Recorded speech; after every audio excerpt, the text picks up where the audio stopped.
ನಮಸ್ಕಾರ ಸ್ನೇಹಿತರೆ, RK media ಮಾಸ್ಟರ್ಸ್ಗೆ ಸ್ವಾಗತ. ಇವತ್ತಿನ ಈ ಒಂದು ಕ್ಲಾಸ್ನಲ್ಲಿ ನಾವು ಏನು ಮಾಡೋಣ ಅಂತಂದರೆ, ಈ ಅಂತಾರಾಷ್ಟ್ರೀಯವಾಗಿ ಸಂಘಟನೆಗಳು ಏನು ಬರ್ತಾವಲ್ಲ, ಆ ಸಂಘಟನೆಯಲ್ಲಿ ನಾವು ಈ ಒಂದು ಕ್ಲಾಸ್ನಲ್ಲಿ ಬಿಮ್ಸ್ಟೆಕ್ ಎಂಬ ಸಂಘಟನೆ ಬಗ್ಗೆ ಇವತ್ತಿನ ಈ ಕ್ಲಾಸ್ನಲ್ಲಿ ನಾವು ಡಿಸ್ಕಸ್ ಮಾಡೋಣ.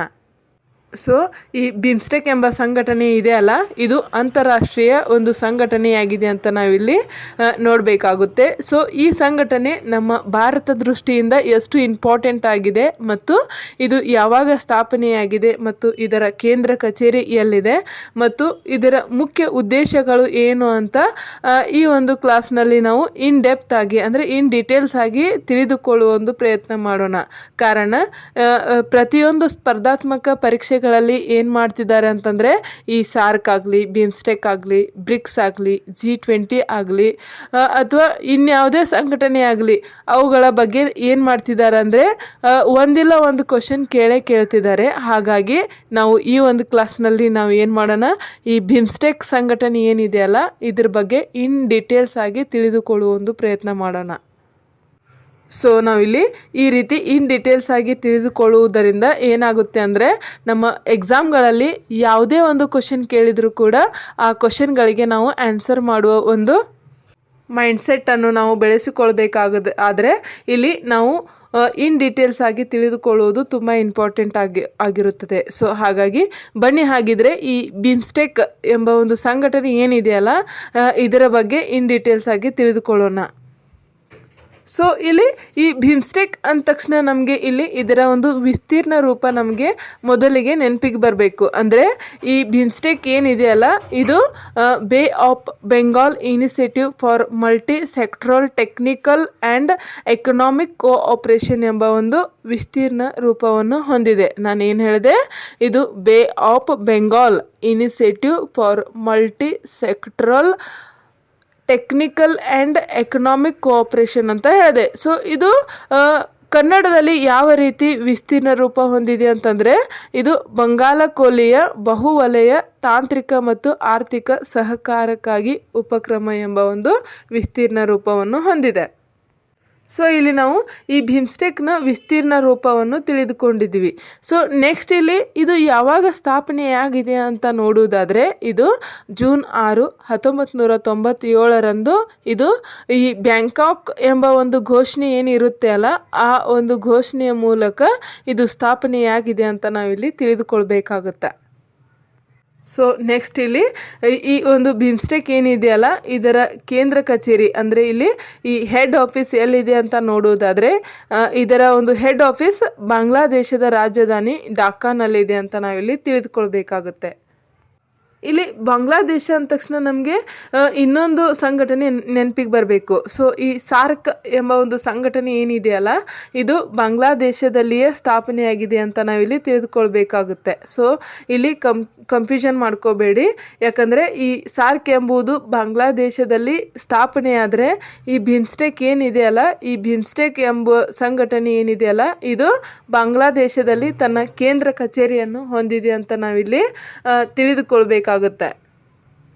ಇನ್ನು ಈ ಬಿಮ್ಸ್ಟೆಕ್ನ ಸದಸ್ಯ ರಾಷ್ಟ್ರಗಳು ಯಾವುವು ಅಂತ ನೋಡುವುದಾದರೆ, ಇಲ್ಲಿ ಪ್ರಮುಖವಾಗಿ ಈ ಬಿಮ್ಸ್ಟೆಕ್ ಏನಿದೆಯಲ್ಲ ಇದು ತನ್ನ ಸದಸ್ಯ ರಾಷ್ಟ್ರಗಳನ್ನು ದಕ್ಷಿಣ ಏಷ್ಯಾದ ಪ್ರದೇಶಗಳಲ್ಲಿಯೂ ಹೊಂದಿದೆ ಮತ್ತು ಈ ಆಗ್ನೇಯ ಏಷ್ಯಾದ ಪ್ರದೇಶಗಳಲ್ಲಿಯೂ ತನ್ನ ಸದಸ್ಯ ರಾಷ್ಟ್ರಗಳನ್ನು ಹೊಂದಿದೆ ಅಂತ ನಾವು ಇಲ್ಲಿ ತಿಳಿದುಕೊಳ್ಬೇಕಾಗುತ್ತೆ. ಸೊ ಈ ದಕ್ಷಿಣ ಏಷ್ಯಾದಲ್ಲಿ ಎಷ್ಟು ಸದಸ್ಯ ರಾಷ್ಟ್ರಗಳನ್ನು ಹೊಂದಿದೆ ಅಂತ ನೋಡುವುದಾದರೆ, ಇಲ್ಲಿ ಒಟ್ಟು 5 ಸದಸ್ಯ ರಾಷ್ಟ್ರಗಳನ್ನು ದಕ್ಷಿಣ ಏಷ್ಯಾದಿಂದ ಇದು ಸದಸ್ಯತ್ವ ರಾಷ್ಟ್ರಗಳನ್ನು ಹೊಂದಿದೆ. ಅವು ಯಾವುವು ಅಂತ ಅಂದರೆ, ಈ ಭಾರತ ಆಗಲಿ, ಭೂತಾನ್ ಆಗಲಿ, ಬಾಂಗ್ಲಾದೇಶ್ ಆಗಲಿ ಅಥವಾ ನೇಪಾಳ ಮತ್ತು ಈ ಶ್ರೀಲಂಕಾ ಏನಿದಾವಲ್ಲ ಇವು ಈ ದಕ್ಷಿಣ ಏಷ್ಯಾದ 5 ಪ್ರಮುಖ ದೇಶಗಳು ಈ ಒಂದು ಬಿಮ್ಸ್ಟೆಕ್ನ ಸದಸ್ಯ ರಾಷ್ಟ್ರಗಳಾಗಿವೆ ಅಂತ ನಾವಿಲ್ಲಿ ತಿಳಿದುಕೊಳ್ಬೇಕಾಗುತ್ತೆ. ಸೊ ನೆಕ್ಸ್ಟ್ ಇಲ್ಲಿ ಈ ಆಗ್ನೇಯ ಏಷ್ಯಾದ ದೇಶಗಳು ಯಾವುವು ಅಂತ ನೋಡೋದಾದರೆ, ಇಲ್ಲಿ ಪ್ರಮುಖವಾಗಿ 2 ದೇಶಗಳು ಆಗ್ನೇಯ ಏಷ್ಯಾ ವತಿಯಿಂದ ಅಂದರೆ ಆಗ್ನೇಯ ಏಷ್ಯಾದ ಪ್ರದೇಶದ ಒಂದು ವತಿಯಿಂದ ಇಲ್ಲಿ ಮೈನ್ಮಾರ್ ಮತ್ತು ಥೈಲ್ಯಾಂಡ್ ಎಂಬ ಎರಡು ದೇಶಗಳು ಏನಿದಾವಲ್ಲ ಅವು ಕೂಡ ಈ ಬಿಮ್ಸ್ಟೆಕ್ನ ಸದಸ್ಯ ರಾಷ್ಟ್ರಗಳಾಗಿವೆ ಅಂತ ನಾವಿಲ್ಲಿ ತಿಳಿದುಕೊಳ್ಬೇಕಾಗುತ್ತೆ. ಸೊ ಈ ಮೂಲಕ ಇಲ್ಲಿ ಬಿಮ್ಸ್ಟೆಕ್ನ ಒಟ್ಟು ಸದಸ್ಯ ರಾಷ್ಟ್ರಗಳು ಎಷ್ಟು ಅಂತಂದರೆ ಇಲ್ಲಿ 7 ಸದಸ್ಯ ರಾಷ್ಟ್ರಗಳನ್ನು ಈ ಬಿಮ್ಸ್ಟೆಕ್ ಸಂಘಟನೆ ಇದು ಹೊಂದಿದೆ ಅಂತ ನಾವಿಲ್ಲಿ ತಿಳಿದುಕೊಳ್ಬೇಕಾಗುತ್ತೆ. ಅಂದರೆ ಈ ಭೂತಾನ್, ಭಾರತ್, ಬಾಂಗ್ಲಾದೇಶ್, ನೇಪಾಳ, ಶ್ರೀಲಂಕಾ, ಮೈನ್ಮಾರ್, ಥೈಲ್ಯಾಂಡ್ ಇಷ್ಟು ರಾಷ್ಟ್ರಗಳು, ಈ 7 ರಾಷ್ಟ್ರಗಳು ಏನಿದಾವಲ್ಲ ಇವು ಈ ಬಿಮ್ಸ್ಟೆಕ್ನ ಸದಸ್ಯತ್ವ ರಾಷ್ಟ್ರಗಳಾಗಿವೆ ಅಂತ ನಾವಿಲ್ಲಿ ತಿಳಿದುಕೊಳ್ಬೇಕಾಗುತ್ತೆ. ಸೊ ಈ ಮೂಲಕ ಈ ಬಿಮ್ಸ್ಟೆಕ್ ಸಂಘಟನೆ ಏನಿದೆಯಲ್ಲ ಪ್ರಸ್ತುತ ನಮ್ಮ ಭಾರತಕ್ಕೆ ಇದು ತುಂಬ ಇಂಪಾರ್ಟೆಂಟ್ ಆಗಿದೆ. ಅಂದರೆ ಇಲ್ಲಿ ಭಾರತದ ವಿರೋಧಿ ರಾಷ್ಟ್ರಗಳಾದ ಚೀನಾ ಆಗಲಿ ಅಥವಾ ಈ ಪಾಕಿಸ್ತಾನ ಆಗಲಿ ಈ ರೀತಿಯ ರಾಷ್ಟ್ರಗಳು ಈ ಒಂದು ಸಂಘಟನೆಯಲ್ಲಿ ಇಲ್ಲದೇ ಇರುವುದರಿಂದ ಈ ಬಿಮ್ಸ್ಟೆಕ್ ಸಂಘಟನೆ ಏನಿದೆಯಲ್ಲ ಇದು ಪ್ರಸ್ತುತ ಭಾರತಕ್ಕೆ ಅತ್ಯಂತ ಪ್ರಮುಖವಾದ ಒಂದು ಸಂಘಟನೆಯಾಗಿದೆ ಅಂತ ನಾವಿಲ್ಲಿ ತಿಳಿದುಕೊಳ್ಬೇಕಾಗುತ್ತೆ. ಇಲ್ಲಿ ನಾನು ಈ ಚೀನಾ ಆಗಲಿ ಅಥವಾ ಪಾಕಿಸ್ತಾನದಂತಹ ವಿರೋಧ ರಾಷ್ಟ್ರಗಳು ಹೇಗೆ ಕೆಲವೊಂದು ಪ್ರಸ್ತಾವನೆಗಳನ್ನು ಅಡ್ಡಿಪಡಿಸುತ್ತವೆ ಅಂತ ನಾನು ಈಗಾಗಲೇ ಸಾರ್ಕ್ ಎಂಬ ಸಂಘಟನೆಯ ಒಂದು ಕ್ಲಾಸ್ ಮಾಡಿದ್ದೀನಿ ಅಲ್ಲ, ಹಿಂದಿನ ಒಂದು ಕ್ಲಾಸ್ನಲ್ಲಿ ನಾನು ನಿಮಗೆ ಈಗಾಗಲೇ ತಿಳಿಸಿದ್ದೀನಿ. ಬಟ್ ಈ ಒಂದು ಕ್ಲಾಸ್ನಲ್ಲಿ ಕೂಡ ನಾನು ಕ್ವಿಕ್ಕಾಗಿ ಆ ಒಂದು ಇನ್ಫಾರ್ಮೇಷನ್ ನೀಡುತ್ತೇನೆ. ಸೊ ಈಗಾಗಲೇ ನಾವು ಹಿಂದಿನ ಕ್ಲಾಸಲ್ಲಿ ಏನು ಮಾಡಿದ್ದೀವಿ ಅಂತಂದರೆ ಈ ಸಾರ್ಕ್ನಲ್ಲಿ ಈ ಪಾಕಿಸ್ತಾನ ದೇಶ ಇರುವುದರಿಂದ ನಮ್ಮ ಭಾರತದ ಪ್ರಸ್ತಾವನೆ ಅಂದರೆ ನಮ್ಮ ಭಾರತ ಯಾವುದೇ ಒಂದು ಪ್ರಸ್ತಾವನೆಯನ್ನು ಒಂದು ಸಾರ್ಕ್ನ ವೇದಿಕೆಯಲ್ಲಿ ತೆಗೆದುಕೊಂಡಾಗ ಅದು ಆ ಒಂದು ಪ್ರಸ್ತಾವನೆಯನ್ನು ಪಾಕಿಸ್ತಾನ ಹೇಗೆ ವಿರೋಧಪಡಿಸುತ್ತದೆ ಮತ್ತು ಅದಕ್ಕೆ ಹೇಗೆ ಅಡ್ಡಿಪಡಿಸುತ್ತದೆ ಅಂತ ನಾವು ಈಗಾಗಲೇ ಈ ಸಾರ್ಕ್ ಸಂಘಟನೆ ಎಂಬ ಒಂದು ಕ್ಲಾಸ್ ಮಾಡಿದ್ದೀನಿ ಅಲ್ಲ, ಅಲ್ಲಿ ನಿಮಗೆ ತಿಳಿಸಿದ್ದೀನಿ. ಬಟ್ ಈ ಒಂದು ವಿರೋಧ ವ್ಯಕ್ತಪಡಿಸಲು ಇಲ್ಲಿ ಈ ಬಿಮ್ಸ್ಟೆಕ್ ಎಂಬ ಒಂದು ಸಂಘಟನೆ ಏನಿದೆಯಲ್ಲ ಇದರಲ್ಲಿ ಆ ರೀತಿ ಚೀನಾ ಆಗಲಿ ಭಾರತ ಆಗಲಿ ಚೀನಾ ಆಗಲಿ ಪಾಕಿಸ್ತಾನ ಆಗಲಿ ಇಲ್ಲಿ ಸದಸ್ಯ ರಾಷ್ಟ್ರವನ್ನು ಹೊಂದಿಲ್ಲ ಅಂತ ನಾವಿಲ್ಲಿ ತಿಳಿದುಕೊಳ್ಬೇಕಾಗುತ್ತೆ. ಸೊ ಹಾಗಾಗಿ ಇಲ್ಲಿ ಯಾವುದೇ ಅಂದರೆ ಈ ಒಂದು ಬಿಮ್ಸ್ಟೆಕ್ ಎಂಬ ಸಂಘಟನೆಯ ವೇದಿಕೆಯಲ್ಲಿ ಯಾವುದೇ ಒಂದು ಪ್ರಸ್ತಾವನೆಯನ್ನು ಕೂಡ ಇಲ್ಲಿ ಭಾರತ ಈ ಒಂದು ಬಿಮ್ಸ್ಟೆಕ್ನ ವೇದಿಕೆಯಲ್ಲಿ ಇಟ್ಟರೂ ಕೂಡ ಆ ಒಂದು ಪ್ರಸ್ತಾವನೆಯನ್ನು ವಿರೋಧ ವ್ಯಕ್ತಪಡಿಸಲು ಅಂದರೆ ಅಡ್ಡಿ ಹಾಕಲು ಇಲ್ಲಿ ಯಾವುದೇ ಸಾಧ್ಯತೆ ಇರುವುದಿಲ್ಲ ಅಂತ, ಅಂದರೆ ಯಾವುದೇ ದೇಶವು ಈ ಒಂದು ಅಡ್ಡಿಯನ್ನು ವ್ಯಕ್ತಪಡಿಸಲು ಸಾಧ್ಯವಾಗುವುದಿಲ್ಲ ಅಂತ ನಾವು ಇಲ್ಲಿ ತಿಳಿಬೇಕಾಗುತ್ತೆ.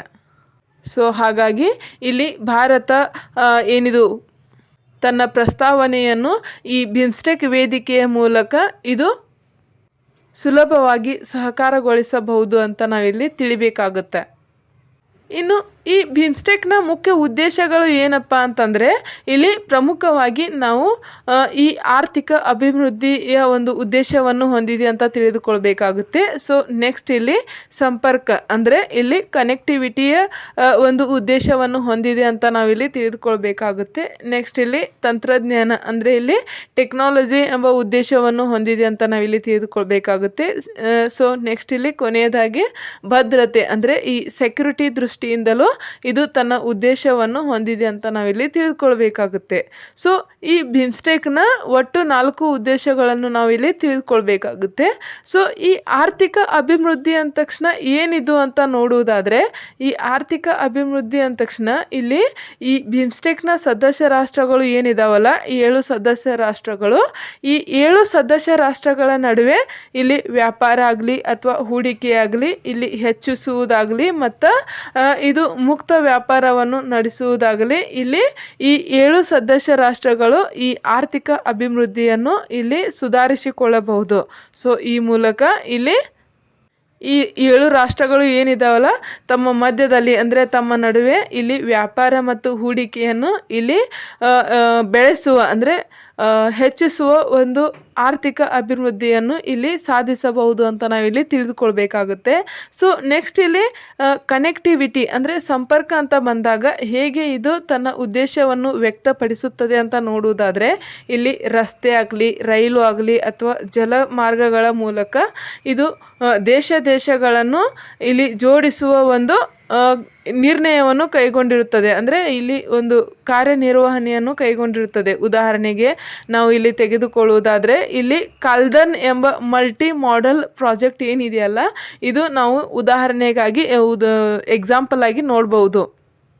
ಸೊ ಇಲ್ಲಿ ನಾನು ಏನು ಹೇಳಿದೆ, ಈ ಕಲ್ದನ್ ಮಲ್ಟಿ ಮಾಡೆಲ್ ಪ್ರಾಜೆಕ್ಟ್ ಏನಿದೆಯಲ್ಲ, ಇದು ಈ ಬಿಮ್ಸ್ಟೆಕ್ ಅಡಿಯಲ್ಲಿ ಬರುವ ಒಂದು ಸಂಪರ್ಕ ಕನೆಕ್ಟಿವಿಟಿ ಎಂಬ ಒಂದು ಕಾರ್ಯನಿರ್ವಹಣೆಯಾಗಿದೆ. ಸೊ ಈ ಮೂಲಕ ಇಲ್ಲಿ ಏನು ತಿಳಿದುಕೊಳ್ಬೇಕಾಗುತ್ತೆ, ಈ ರಸ್ತೆ, ರೈಲು ಮತ್ತು ಜಲಮಾರ್ಗಗಳ ಮೂಲಕ ಈ ಬಿಮ್ಸ್ಟೆಕ್ ಏನು ಮಾಡುತ್ತೆ ಅಂದರೆ ಇಲ್ಲಿ ದೇಶಗಳನ್ನು ಇಲ್ಲಿ ಜೋಡಿಸುವ ಒಂದು ಉದ್ದೇಶವನ್ನು ಹೊಂದಿದೆ ಅಂತ ನಾವಿಲ್ಲಿ ತಿಳಿದುಕೊಳ್ಬೇಕಾಗುತ್ತೆ.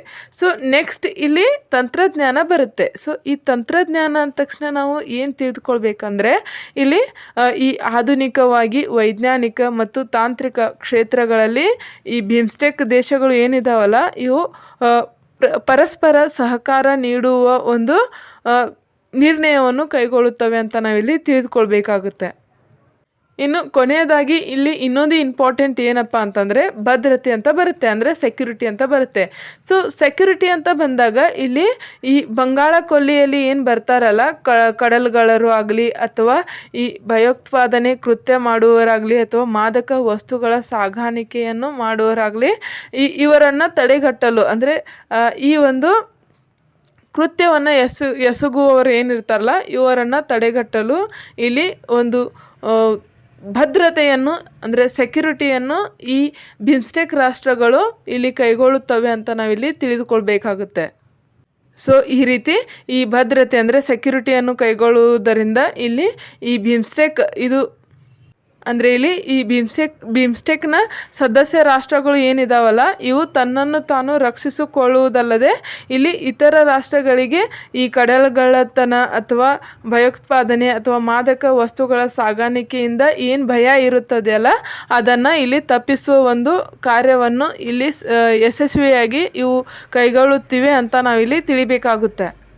ಸೊ ಈ ಮೂಲಕ ಇಲ್ಲಿ ಈ ಬಂಗಾಳ ಕೊಲ್ಲಿಯಲ್ಲಿ ಇಲ್ಲಿ ಯಾವುದೇ ಒಂದು ಅಡೆತಡೆ ಇಲ್ಲದೆ ವ್ಯಾಪಾರ ಅಥವಾ ಹೂಡಿಕೆಯನ್ನು ಇಲ್ಲಿ ಹೆಚ್ಚಿಸಬಹುದು, ಅಂದರೆ ಹೆಚ್ಚಾಗಬಹುದು ಅಂತ ನಾವಿಲ್ಲಿ ತಿಳಿದುಕೊಳ್ಬೇಕಾಗುತ್ತೆ. ಅಂದರೆ ಈ ಭದ್ರತೆಯನ್ನು ನಾವು ಸಂಪೂರ್ಣವಾಗಿ ಯಶಸ್ವಿಯಾಗಿ ಇಲ್ಲಿ ನಿರ್ವಹಿಸಿದ್ದಲ್ಲಿ ಇಲ್ಲಿ ವ್ಯಾಪಾರ ಮತ್ತು ಹೂಡಿಕೆ ಹೆಚ್ಚಾಗುತ್ತದೆ ಅಂತ ನಾವಿಲ್ಲಿ ತಿಳಿದುಕೊಳ್ಬೇಕಾಗುತ್ತೆ. ಸೊ ಇಲ್ಲಿ ವ್ಯಾಪಾರ ಮತ್ತು ಹೂಡಿಕೆ ಹೆಚ್ಚಾಗುವುದರಿಂದ ಇಲ್ಲಿ ಆರ್ಥಿಕ ಅಭಿವೃದ್ಧಿ ಕೂಡ ಹೆಚ್ಚಾಗುತ್ತದೆ ಮತ್ತು ಈ ಬಿಮ್ಸ್ಟೆಕ್ನ ಒಂದು ಪ್ರಭಾವ ಕೂಡ ಹೆಚ್ಚಾಗುತ್ತದೆ. ಮತ್ತು ಈ ರೀತಿ ಈ ಏನಿದು ದಕ್ಷಿಣ ಏಷ್ಯಾದಲ್ಲಿ ಬಿಮ್ಸ್ಟೆಕ್ನ ಪ್ರಭಾವ ಹೆಚ್ಚಾಗುವುದರಿಂದ ಇಲ್ಲಿ ಜಾಗತಿಕ ಮಟ್ಟದಲ್ಲಿ ಈ ಒಂದು ಸಂಘಟನೆಯ ಶಕ್ತಿ ಪ್ರದರ್ಶನ ಕೂಡ ಇಲ್ಲಿ ಕಾಣಲಾಗುತ್ತದೆ ಅಂತ ನಾವಿಲ್ಲಿ ತಿಳಿಬೇಕಾಗುತ್ತೆ.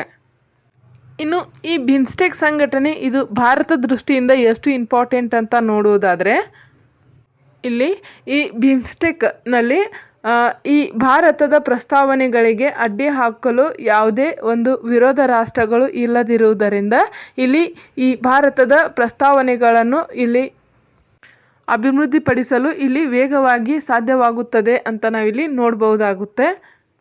ಅಂದರೆ ನಾನು ಈಗಾಗಲೇ ನಿಮಗೆ ತಿಳಿಸಿದೆ. ಸೊ ಸಾರ್ಕ್ನಲ್ಲಿ ಈ ಪಾಕಿಸ್ತಾನ್ ಇರುವುದರಿಂದ ಇಲ್ಲಿ ಈ ಭಾರತದ ಪ್ರಸ್ತಾವನೆಗಳಿಗೆ ಅಡ್ಡಿ ಉಂಟಾಗಿ ಇಲ್ಲಿ ಭಾರತ ಏನು ಕೆಲವು ಕಾರ್ಯಗಳನ್ನು ಕೈಗೊಂಡಿರುತ್ತದೆಯಲ್ಲ ಅದು ವೇಗವಾಗಿರುವುದಿಲ್ಲ ಮತ್ತು ಅದು ವಿರೋಧ ವ್ಯಕ್ತಪಡಿಸಿರುವುದರಿಂದ ಆ ಒಂದು ಕಾರ್ಯನಿರ್ವಹಣೆ ಏನಿದೆಯಲ್ಲ ಅದು ಅರ್ಧಕ್ಕೆ ನಿಂತಿರುತ್ತದೆ ಅಂತ ನಾನು ಹೇಳಿದೆ. ಸೊ ಈ ಬಿಮ್ಸ್ಟೆಕ್ನಲ್ಲಿ ಆ ರೀತಿ ಆಗುವುದಿಲ್ಲ ಅಂತ ನಾವಿಲ್ಲಿ ತಿಳಿದುಕೊಳ್ಬೇಕಾಗುತ್ತೆ. ಅಂದರೆ ಈ ಬಿಮ್ಸ್ಟೆಕ್ ಒಂದು ಸಂಘಟನೆ ಏನಿದೆಯಲ್ಲ ಈ ಸಂಘಟನೆಯಲ್ಲಿ ಆ ರೀತಿ ಯಾವುದೇ ವಿರೋಧ ರಾಷ್ಟ್ರಗಳು ಇಲ್ಲಿ ಇಲ್ಲದಿರುವುದರಿಂದ ಇಲ್ಲಿ ಯಾವುದೇ ಕಾರ್ಯನಿರ್ವಹಣೆ ಆಗಲಿ ಅಥವಾ ಪ್ರಸ್ತಾವನೆಯಾಗಲಿ ಅದಕ್ಕೆ ಅಡ್ಡಿಪಡಿಸಲು ಇಲ್ಲಿ ಯಾವುದೇ ರಾಷ್ಟ್ರಗಳು ಇಲ್ಲಿ ವಿರೋಧ ವ್ಯಕ್ತಪಡಿಸದೇ ಇರುವುದರಿಂದ ಇಲ್ಲಿ ಈ ಭಾರತದ ಪ್ರಸ್ತಾವನೆ ಆಗಲಿ ಅಥವಾ ಕಾರ್ಯನಿರ್ವಹಣೆಗಳಾಗಲಿ ಅವು ತನ್ನ ವೇಗವನ್ನು ಹೆಚ್ಚಿಸುತ್ತವೆ ಮತ್ತು ಆ ಕಾರ್ಯಗಳನ್ನು ಇಲ್ಲಿ ಸಕ್ಸಸ್ಫುಲ್ಲಾಗಿ ಇಲ್ಲಿ ಕಾರ್ಯನಿರ್ವಹಿಸುತ್ತವೆ ಅಂತ ನಾವಿಲ್ಲಿ ತಿಳಿದುಕೊಳ್ಬೇಕಾಗುತ್ತೆ. ಇನ್ನೊಂದು ಇಂಪಾರ್ಟೆಂಟ್ ನಮ್ಮ ಭಾರತ ದೃಷ್ಟಿಯಿಂದ ಏನಪ್ಪ ಅಂತಂದರೆ, ಈ ನಮ್ಮ ಭಾರತದ ಈಶಾನ್ಯ ರಾಜ್ಯಗಳು ಏನಿದಾವಲ್ಲ, ಈ ಭಾರತದ ಈಶಾನ್ಯ ರಾಜ್ಯಗಳು ಇಲ್ಲಿ ಈ ಏಷ್ಯಾದ ಅಂದರೆ ಆಗ್ನೇಯ ಏಷ್ಯಾದೊಂದಿಗೆ, ಅದರಲ್ಲಿಯೂ ಈ ಥೈಲ್ಯಾಂಡ್, ಮಯನ್ಮಾರ್ ಏನಿದಾವಲ್ಲ ಅದರೊಂದಿಗೆ ಇಲ್ಲಿ ಜೋಡಿಸುವ ಅಂದರೆ ಅದರೊಂದಿಗೆ ಇಲ್ಲಿ ತನ್ನ ಅಭಿವೃದ್ಧಿ ಕಾರ್ಯಗಳನ್ನು ನಿರ್ವಹಿಸುವ ಒಂದು ಉತ್ತಮ ಮಾರ್ಗಗಳನ್ನು ಇಲ್ಲಿ ಸಿಗುತ್ತದೆ ಅಂತ ನಾವಿಲ್ಲಿ ತಿಳಿದುಕೊಳ್ಬೇಕಾಗುತ್ತೆ.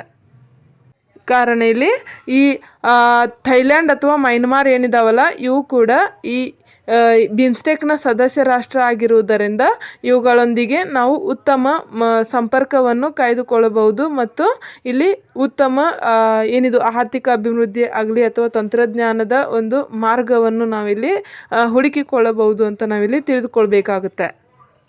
ಸೊ ಇಲ್ಲಿ ಇನ್ನೊಂದು ಇಂಪಾರ್ಟೆಂಟ್ ಏನಪ್ಪ ಅಂತಂದರೆ, ಈ ಬಂಗಾಳ ಕೊಲ್ಲಿಯಲ್ಲಿ ನಮ್ಮ ಭಾರತದ ಪ್ರಾಮುಖ್ಯತೆಯ ಬಗ್ಗೆ ನಾವು ಇಲ್ಲಿ ತಿಳಿದುಕೊಳ್ಬೇಕಾಗುತ್ತೆ. ಅಂದರೆ ಇಲ್ಲಿ ಈ ಬಿಮ್ಸ್ಟೆಕ್ ಏನಿದೆಯಲ್ಲ ಇದು ಒಂದು ಜಾಗತಿಕ ವ್ಯಾಪಾರದ ಪ್ರಮುಖ ಮಾರ್ಗವಾಗಿರುವುದರಿಂದ ಇಲ್ಲಿ ಏನಾಗುತ್ತೆ ಅಂದರೆ, ಈ ಬಂಗಾಳ ಕೊಲ್ಲಿಯಲ್ಲಿ ನಮ್ಮ ಭಾರತವು ಎಷ್ಟು ಪ್ರಭುತ್ವ ಪ್ರಾಮುಖ್ಯತೆಯನ್ನು ಹೊಂದಿದೆ ಅಂತ ನಾವಿಲ್ಲಿ ತಿಳಿದುಕೊಳ್ಬೇಕಂದ್ರೆ, ನಮ್ಮ ಭಾರತ ಏನಿದೆಯಲ್ಲ ಇದು ದಕ್ಷಿಣ ಏಷ್ಯಾದ ದೇಶಗಳೊಂದಿಗೆ ಮತ್ತು ಈ ಆಗ್ನೇಯ ಏಷ್ಯಾದ ದೇಶಗಳೊಂದಿಗೆ ಇಲ್ಲಿ ಹಿಡಿತ ಸಾಧಿಸಲು ಈ ಒಂದು ಸಂಘಟನೆಯ ಮೂಲಕ ಇಲ್ಲಿ ನಮ್ಮ ಭಾರತಕ್ಕೆ ಸಹಕಾರ ದೊರೆಯುತ್ತದೆ ಅಂತ ನಾವಿಲ್ಲಿ ತಿಳಿದುಕೊಳ್ಬೇಕಾಗುತ್ತೆ.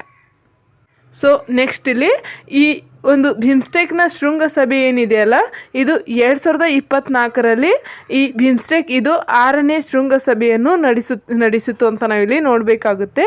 ಸೊ ಈ ಒಂದು ಶೃಂಗಸಭೆಯ ಮೂಲಕ ಈ ವಲಯದ ದೇಶಗಳು ಏನಿದಾವಲ್ಲ ಈ ವಲಯದ ದೇಶಗಳೊಂದಿಗೆ ಇಲ್ಲಿ ಮುಕ್ತ ವ್ಯಾಪಾರ ಒಪ್ಪಂದಕ್ಕೆ ಇಲ್ಲಿ ಈ ಒಂದು ಶೃಂಗಸಭೆಯಲ್ಲಿ ಹೆಚ್ಚಿನ ಒತ್ತನ್ನು ನೀಡಿತ್ತು ಅಂತ ನಾವಿಲ್ಲಿ ತಿಳಿದುಕೊಳ್ಬೇಕಾಗುತ್ತೆ. ಇನ್ನು ಈ ಮೂಲಕ ಇಲ್ಲಿ ನಾವು ಈ ಬಿಮ್ಸ್ಟೆಕ್ ಬಗ್ಗೆ ಎಲ್ಲ ಡೀಟೇಲ್ಸನ್ನು ತೆಗೆದುಕೊಂಡಿದ್ವಿ. ಬಟ್ ಈ ಬಿಮ್ಸ್ಟೆಕ್ ಮತ್ತು ಸಾರ್ಕ್ ನಡುವಿನ ಒಂದು ವ್ಯತ್ಯಾಸವನ್ನು ನೋಡುವುದಾದರೆ, ಅಂದರೆ ಈ ಬಿಮ್ಸ್ಟೆಕ್ ಕೂಡ ಇದು ಒಂದು ಆಗ್ನೇಯ ಏಷ್ಯಾದ ಮತ್ತು ಈ ಏಷ್ಯಾದ ಅಂದರೆ ಇಲ್ಲಿ ದಕ್ಷಿಣ ಏಷ್ಯಾದ ಮತ್ತು ಆಗ್ನೇಯ ಏಷ್ಯಾದ ಸದಸ್ಯ ರಾಷ್ಟ್ರಗಳನ್ನು ಈ ಬಿಮ್ಸ್ಟೆಕ್ ಹೊಂದಿದೆ ಮತ್ತು ಸಾರ್ಕ್ ಏನಿದು ಸಂಘಟನೆ ಏನಿದೆಯಲ್ಲ ಇದು ಕೂಡ ದಕ್ಷಿಣ ಏಷ್ಯಾದ ಸದಸ್ಯ ರಾಷ್ಟ್ರಗಳನ್ನು ಹೊಂದಿದೆ. ಬಟ್ ಇವುಗಳ ನಡುವೆ ವ್ಯತ್ಯಾಸವನ್ನು ನಾವಿಲ್ಲಿ ತಿಳಿದುಕೊಳ್ಳುವುದಾದರೆ, ಇಲ್ಲಿ ಮೊದಲನೆಯದಾಗಿ ಈ ಸಾರ್ಕ್ನಲ್ಲಿ ಅಂದರೆ ನಮ್ಮ ಭಾರತ ದೃಷ್ಟಿಯಿಂದ ನಾವು ಇವುಗಳ ನಡುವಿನ ವ್ಯತ್ಯಾಸವನ್ನು ಮೊದಲಿಗೆ ನಾವಿಲ್ಲಿ ತಿಳಿದುಕೊಳ್ಳೋಣ. ಸೊ ಇಲ್ಲಿ ಈ ಸಾರ್ಕ್ನಲ್ಲಿ ಈ ಪಾಕಿಸ್ತಾನ್ ದೇಶ ಇರುವುದರಿಂದ ಇಲ್ಲಿ ನಮ್ಮ ಭಾರತಕ್ಕೆ ಇಲ್ಲಿ ಅಡ್ಡಿ ಉಂಟಾಗುತ್ತದೆ ಅಂತ ನಾವಿಲ್ಲಿ ತಿಳಿದುಕೊಳ್ಬೇಕಾಗುತ್ತೆ. ಬಟ್ ಈ ಏನಿದು ಬಿಮ್ಸ್ಟೆಕ್ ಏನಿದೆಯಲ್ಲ ಈ ಬಿಮ್ಸ್ಟೆಕ್ನಲ್ಲಿ ಭಾರತದ ವಿರೋಧ ರಾಷ್ಟ್ರಗಳು ಇರುವುದಿಲ್ಲ ಮತ್ತು ಇಲ್ಲಿ ಭಾರತ ಮತ್ತು ಥೈಲ್ಯಾಂಡ್ ಏನಿದಾವಲ್ಲ ಇಲ್ಲಿ ಈ ಒಂದು ಸಂಘಟನೆಯಲ್ಲಿ ಪ್ರಮುಖ ರಾಷ್ಟ್ರ ಆಗಿವೆ ಅಂತ ನಾವಿಲ್ಲಿ ತಿಳಿದುಕೊಳ್ಬೇಕು. ಅಂದರೆ ಈ ಸಾರ್ಕ್ ಸಂಘಟನೆಯಲ್ಲಿ ಭಾರತ ಮತ್ತು ಪಾಕಿಸ್ತಾನ್ ಪ್ರಮುಖ ರಾಷ್ಟ್ರಗಳಾದರೆ, ಈ ಬಿಮ್ಸ್ಟೆಕ್ ಸಂಘಟನೆಯಲ್ಲಿ ಇಲ್ಲಿ ಭಾರತ ಮತ್ತು ಥೈಲ್ಯಾಂಡ್ ಇವೆರಡು ಪ್ರಮುಖ ರಾಷ್ಟ್ರಗಳಾಗಿವೆ ಅಂತ ನಾವಿಲ್ಲಿ ತಿಳಿದುಕೊಳ್ಬೇಕಾಗುತ್ತೆ. ಸೊ ನೆಕ್ಸ್ಟ್ ಇಲ್ಲಿ ಈ ಸಾರ್ಕ್ ಸಂಘಟನೆ ಏನಾಗಿದೆ ಅಂದರೆ ಇದು ಕೇವಲ ದಕ್ಷಿಣ ಏಷ್ಯಾಕ್ಕೆ ಮಾತ್ರ ಸೀಮಿತವಾಗಿದೆ. ಬಟ್ ಈ ಬಿಮ್ಸ್ಟೆಕ್ ಸಂಘಟನೆ ಏನಿದೆಯಲ್ಲ ಇದು ದಕ್ಷಿಣ ಏಷ್ಯಾ ಮತ್ತು ಆಗ್ನೇಯ ಏಷ್ಯಾ ಈ ಎರಡು ಏನಿದು ಪ್ರದೇಶಗಳನ್ನು ಜೋಡಿಸುತ್ತದೆ ಅಂತ ನಾವಿಲ್ಲಿ ತಿಳಿದುಕೊಳ್ಬೇಕಾಗುತ್ತೆ. ಸೊ ನೆಕ್ಸ್ಟ್ ಇಲ್ಲಿ ಈ ಸಾರ್ಕ್ ಸಂಘಟನೆಯಲ್ಲಿ ಈ ಸದಸ್ಯ ರಾಷ್ಟ್ರಗಳ ನಡುವೆ ಇಲ್ಲಿ ವಿವಾದದಿಂದಾಗಿ ಇಲ್ಲಿ ಕೈಗೊಂಡಿರುವ ಕೆಲವು ಪ್ರಮುಖ ಕಾರ್ಯಗಳಾಗಲಿ ಅಥವಾ ಪ್ರಸ್ತಾವನೆಗಳಾಗಲಿ ಇಲ್ಲಿ ನಿಧಾನಗತಿಯಿಂದ ನಡೆಯುತ್ತವೆ ಅಂತ ನಾವಿಲ್ಲಿ ತಿಳಿದುಕೊಳ್ಬೇಕಾಗುತ್ತೆ. ಬಟ್ ಈ ಬಿಮ್ಸ್ಟೆಕ್ ಇದು ಪ್ರಸ್ತುತ ಇಲ್ಲಿ ಬಹಳ ವೇಗವಾಗಿ ಬೆಳೆಯುತ್ತಿರುವ ಒಂದು ಸಂಘಟನೆಯಾಗಿದೆ ಅಂತ ನಾವಿಲ್ಲಿ ತಿಳಿದುಕೊಳ್ಬೇಕಾಗುತ್ತೆ. ಸೊ ನೆಕ್ಸ್ಟ್ ಇಲ್ಲಿ ಇನ್ನೊಂದು ಇಂಪಾರ್ಟೆಂಟ್ ಏನಪ್ಪ ಅಂತಂದರೆ, ಇಲ್ಲಿ ಸಾರ್ಕ್ ಏನಿದೆಯಲ್ಲ ಇದು ಪ್ರಾದೇಶಿಕ ಸಹಕಾರ ಎಂಬ ಒಂದು ಉದ್ದೇಶವನ್ನು ಹೊಂದಿತ್ತು ಅಂತ ನಾವಿಲ್ಲಿ ತಿಳಿದುಕೊಳ್ಬೇಕಾಗುತ್ತೆ. ಬಟ್ ಈ ಬಿಮ್ಸ್ಟೆಕ್ ಏನಿದೆಯಲ್ಲ ಇದು ವಲಯವಾರು ಸಹಕಾರ ಎಂಬ ಒಂದು ಉದ್ದೇಶವನ್ನು, ಅಂದರೆ ಇಲ್ಲಿ ಸೆಕ್ಟೋರಲ್ ಡ್ರಿವೈನ್ ಎಂಬ ಒಂದು ಉದ್ದೇಶವನ್ನು ಹೊಂದಿದೆ ಅಂತ ನಾವಿಲ್ಲಿ ತಿಳಿದುಕೊಳ್ಬೇಕಾಗುತ್ತೆ. ಸೊ ಇಲ್ಲಿ ಇದು ಈ ಸಾರ್ಕ್ ಮತ್ತು ಬಿಮ್ಸ್ಟೆಕ್ ನಡುವಿನ ವ್ಯತ್ಯಾಸವನ್ನು ನಾವಿಲ್ಲಿ ತಿಳಿದುಕೊಂಡಿದ್ವಿ. ಸೊ ಈ ಮೂಲಕ ಇಲ್ಲಿ ಬಿಮ್ಸ್ಟೆಕ್ ಬಗ್ಗೆ ನಾವು ಇನ್ ಡೀಟೇಲ್ಸ್ ಆಗಿ ಈ ಒಂದು ಕ್ಲಾಸ್ನಲ್ಲಿ ತಿಳಿದುಕೊಳ್ಳುವ ಒಂದು ಪ್ರಯತ್ನ ಮಾಡಿದ್ದೇವೆ. ಸೊ ಈ ಒಂದು ವಿಡಿಯೋ ತಮಗೆ ಅಂದರೆ ಈ ಒಂದು ಕ್ಲಾಸ್ ತಮಗೆ ಇಷ್ಟವಾದಲ್ಲಿ ಸಬ್ಸ್ಕ್ರೈಬ್ ಮಾಡಿ ಮತ್ತು ಶೇರ್ ಮಾಡಿ ಅಂತ ಹೇಳುತ್ತಾ ಮತ್ತೆ ನೆಕ್ಸ್ಟ್ ಇನ್ಫಾರ್ಮೇಷನ್ನೊಂದಿಗೆ ಮತ್ತೆ ನಾನು ನಿಮಗೆ ಸಿಗುತ್ತೇನೆ. ಜೈ ಹಿಂದ್, ವಂದೇ ಮಾತರಂ. ಮತ್ತು ಈ ರೀತಿಯ ಪ್ರಮುಖ ಇನ್ಫಾರ್ಮೇಷನ್ನೊಂದಿಗೆ ಅಂದರೆ ಸ್ಪರ್ಧಾತ್ಮಕ ಪರೀಕ್ಷೆಗೆ ಇಂಪಾರ್ಟೆಂಟ್ ಆಗಿರುವ ಪ್ರಮುಖ ಇನ್ಫಾರ್ಮೇಷನ್ನೊಂದಿಗೆ ಸಿಗುತ್ತೇನೆ. ನೆಕ್ಸ್ಟ್ ಕ್ಲಾಸ್ನಲ್ಲಿ ನಾನು